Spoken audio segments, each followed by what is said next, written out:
আমি আসার পরে কতটুকু কমছে ওইটা ইম্পর্টেন্ট না, ওনারা থাকা অবস্থায় কমে কমে কমে মানে হল কমেই যাচ্ছে ক্রমশ। আমাদের টেকনিশিয়ানের অভাব, সত্যি কথা যেটা।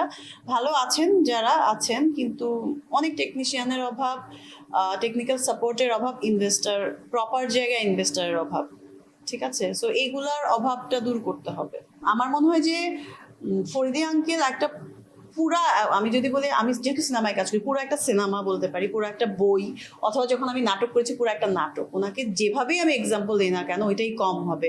ওনার কাছ থেকে শেখার কোনো অভাব নেই। ওনার বডি ল্যাঙ্গুয়েজ, ওনার তাকান, ওনার কথাবার্তা, ওনার একটা ডায়লগ ডেলিভারি মানে একদম অন্যরকম। ফরিদি আঙ্কেল আমার বাবার ক্যারেক্টার করেছিলেন, টানা 1-1.5 বছর আমি যা শিখেছি ওইটা মানে বলবার না। বাট কষ্টের বিষয় হচ্ছে আমি ওনার থেকে যেই ধরনের অ্যাক্টিং শিখেছি বা যা শিখেছি ওইটা আমি ইন্ডাস্ট্রিতে আসার পরে, যেহেতু মানুষ আমাকে অ্যাজ এ কমার্শিয়াল হিরোইন হিসেবে অ্যাকসেপ্ট করেছে, action, drama queen, song, dance এরকম, সো ওই টাইপের কিছু আমার আসলে করা হয় নাই। আমরা 2 বোন ছিলাম, আয়না গয়না, বন্যা আপু ছিল আর আমি ছিলাম। লাভলু ভাই তো অনেক মজার মানুষ। আমাকে বলতে এই মডার্ন মেয়েটাকে আমি গ্রামের মেয়ে করতে করতে আমি বুড়া হয়ে গেলাম।